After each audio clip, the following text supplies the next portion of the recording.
Jemaah yang dimuliakan oleh Allah Subhanahu wa Ta'ala,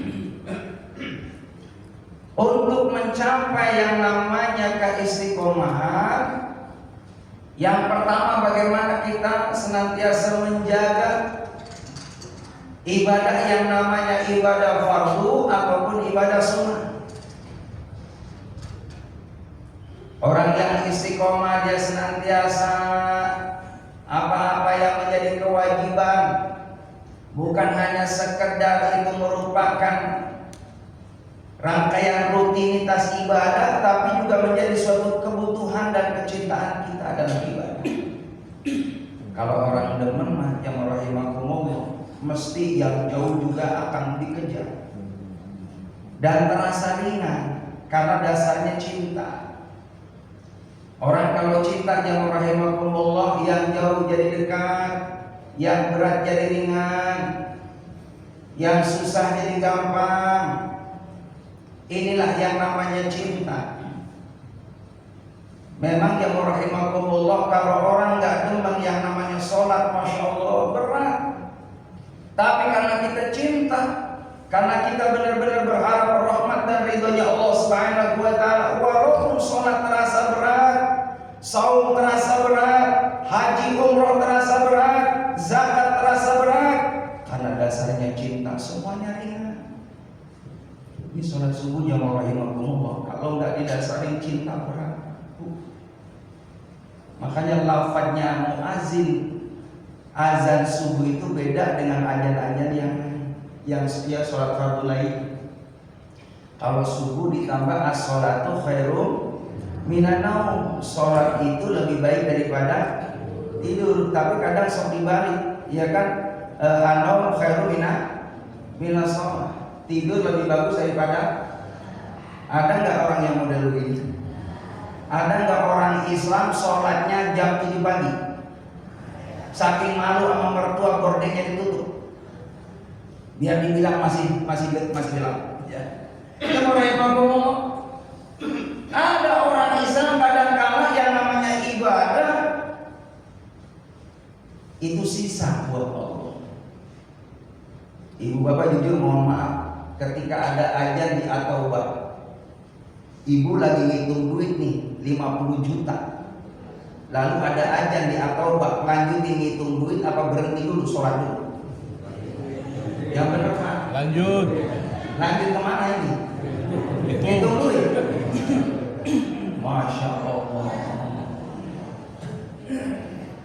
Dia nggak sadar bahwa yang ngasih duit itu siapa. Mohon maaf jemaah rahimakumullah, kalau mungkin orang kaya karena jualan, orang semua jualan pada kaya. Kalau orang kaya karena tukang ternak ayam, nernak ikan, semua para peternak itu semuanya kaya. Mohon maaf jemaah rahimakumullah, yang buat kita kaya itu Allah. Makanya Nabi Sulaiman alaihissalam ketika disanjung dipuja oleh kaumnya, Anda sukses wahai Sulaiman, engkau seorang raja, engkau seorang presiden, engkau seorang yang kaya raya, diberikan kelebihan sama Allah, bisa berbicara dengan bermacam-macam makhluk Allah. Apa yang dikatakan Nabi Sulaiman? Hadza min fadli Rabbi, ini karunia dari Allah. Kalau nggak dikasih sama Allah nggak punya apa-apa hadirin. Dan Allah mampu mau mengambil apa yang kita punya ini, mampu hadirin. Ini ada cerita, mohon maaf, seorang profesor, dia sombong dengan ilmunya. Bagi Allah gampang mau ngambil ilmunya profesor tadi. Mungkin ada orang yang kaya raya, rumahnya luar biasa di mana-mana, kendaraannya setiap tahun ganti, investasinya jutaan, miliaran, triliunan. Bagi Allah gampang mau ngambil harta. Popularitas gampang bagi Allah. Oh, terkenal di mana-mana si pula.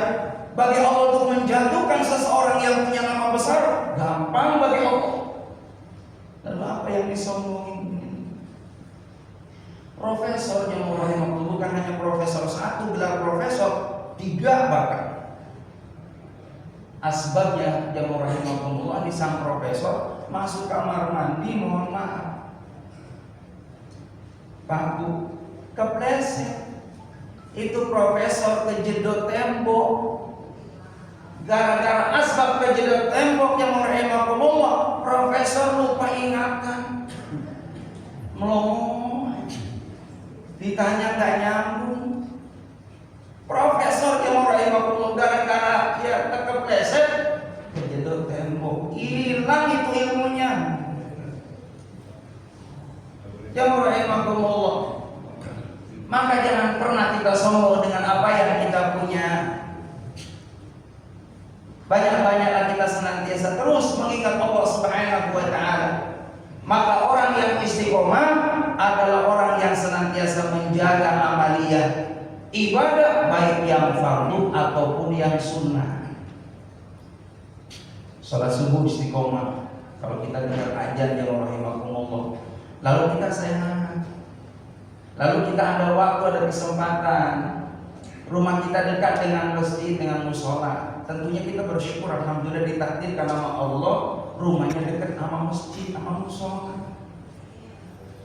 Di zaman dulu yang rahimakumullah para sahabat ada yang rumahnya sampai 3 kilo, Bu.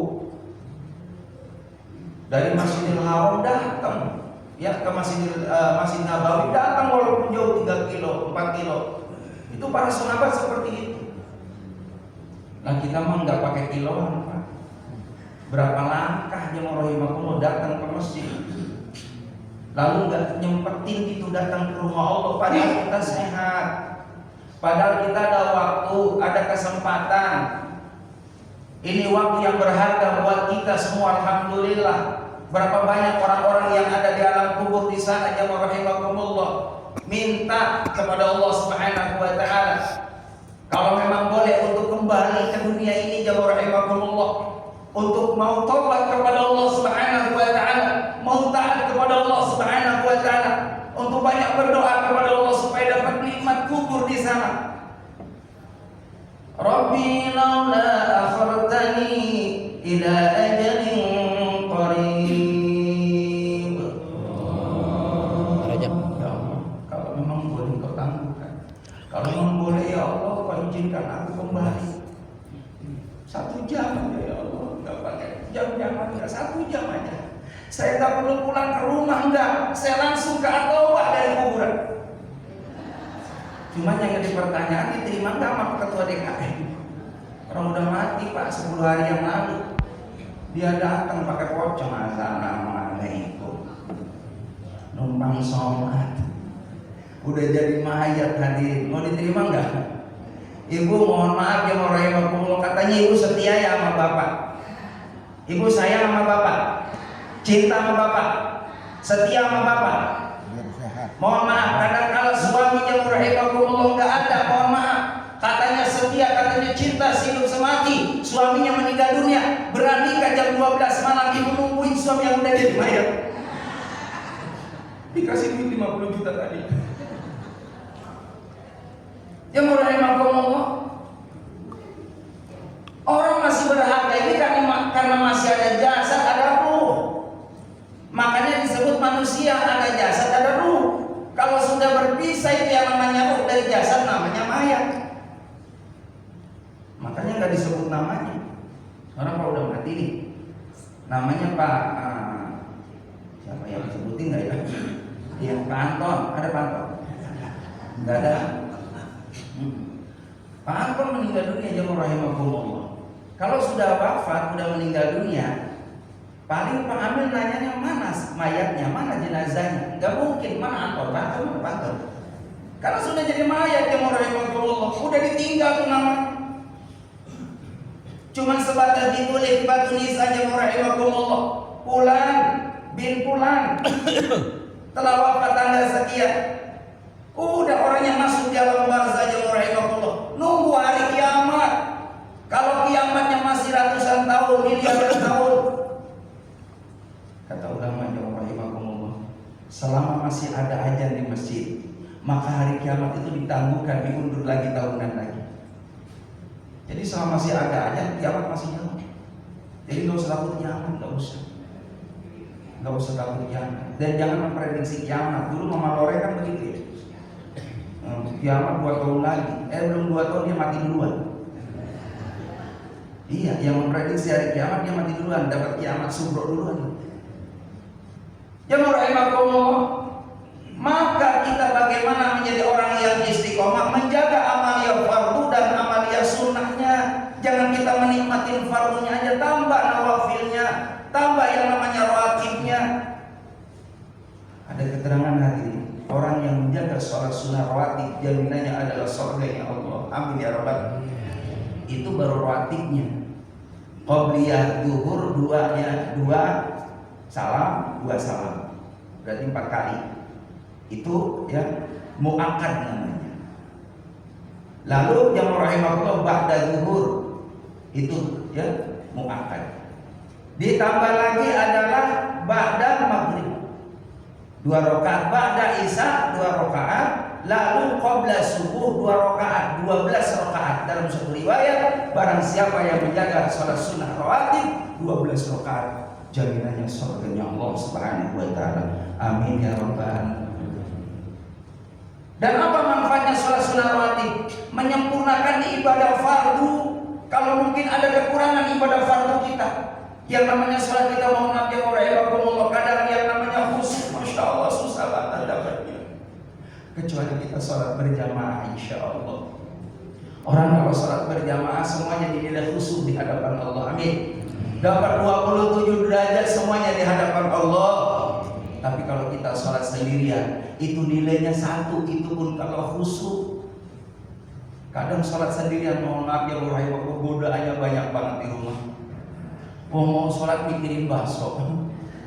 Iya, giliran takbir Allahu Akbar kabir, alhamdulillah kabir. Tok bakso datang, pengalaman dong. Bakso datang depan rumah.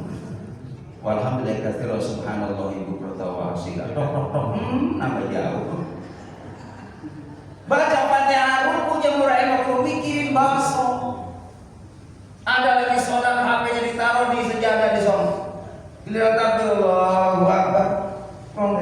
Ada yang masuk ya. Yang mulai kayak penting apa enggak ya. Sholat mikirin WA. Pengalaman dong. Pengalaman ya. Kagak deh. Ya. Jadi jemaah disimpan dulu tuh HP-nya, jangan ditaruh di atas sejadah. Kita jangan. Apalagi dikantongin. Udah menjadi mafhum masuk. HP-nya enggak di-share, kencang. Bunyi lagi musik. Jadi imam, mohon maaf, imamnya kebetulan imam baru belajar. Latahan lagi imamnya. Dari belakang makmum yang masuk tadi bawa HP. Lagunya lagu dang.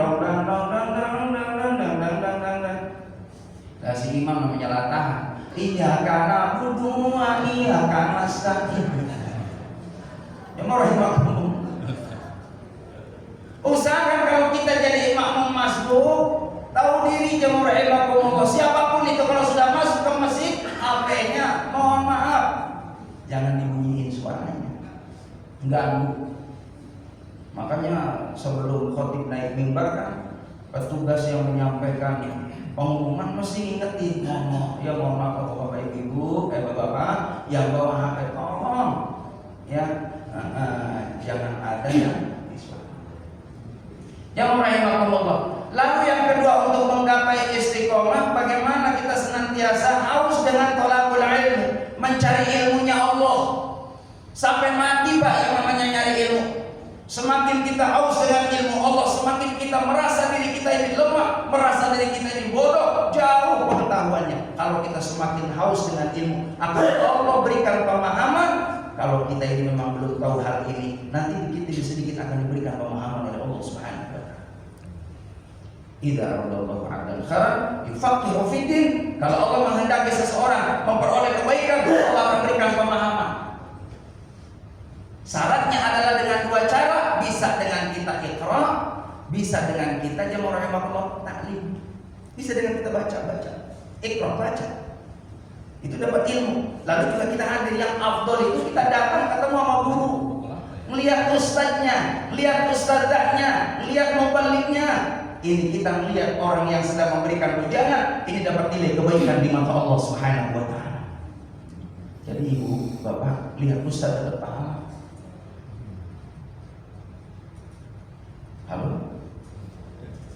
nototin saya. Kan suruh lihat ya. Yang mau lihat alim ulama jadi ibadah, dapat pahala dari Allah Subhanahu wa taala. Nabi beserta para sahabat itu seperti itu, datang taklim terus datang. Ngaji, belajar, ada gurunya. Nah, kita dihadirkan oleh pengurus, ada guru-guru para alim ulama supaya kita ini taklim, ini supaya kita menumbuhkan keistiqomahan di dalam kesolehan kita di hadapan Allah Subhanahu wa taala. Dengan kita ngaji ya rahimahullah, kan manfaatnya banyak orang ngaji, Pak. Satu, orang yang ngaji itu masya Allah adem hati.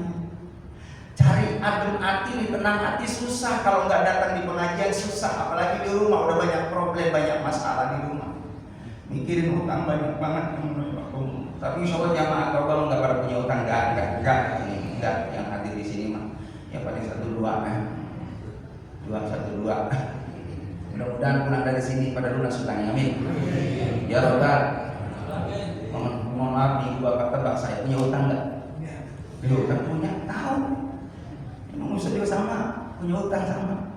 Tapi saya antem tuh ada doa biar lunas utangnya. Di antaranya usahakan setiap hari Jumat dibaca 3 kali. Ya Ghani, Ya Hamid, Ya Mubdi, Ya Mu'id, Ya Rahim, Ya Wadud, Ya Fa'alu lima yurid aghni, Ya halalikan haram, sampai selesai. Dibaca 3 kali setiap hari Jumat. Insya Allah dibebaskan utangnya sama Allah. Amin. Alhamdulillah Pak.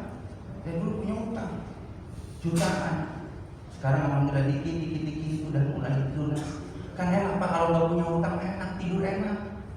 Tapi kalau punya utang, mohon maaf, kadang orang yang punya utang, mohon maaf, itu kadang hafal sama suara motor yang utangin. Motornya hafal, dah lagi utang. Orang suaranya motornya hafal. Terus supaya membuktikan orang susah tidur biasanya mikirin utang. Benar nggak Bu? Benar nggak Pak? Ini biasanya yang suka ngutang bapak-bapak apa ibu? Ibu-ibu. Seragam udah pada lunas seragam? Belum. Lunasin. Ya.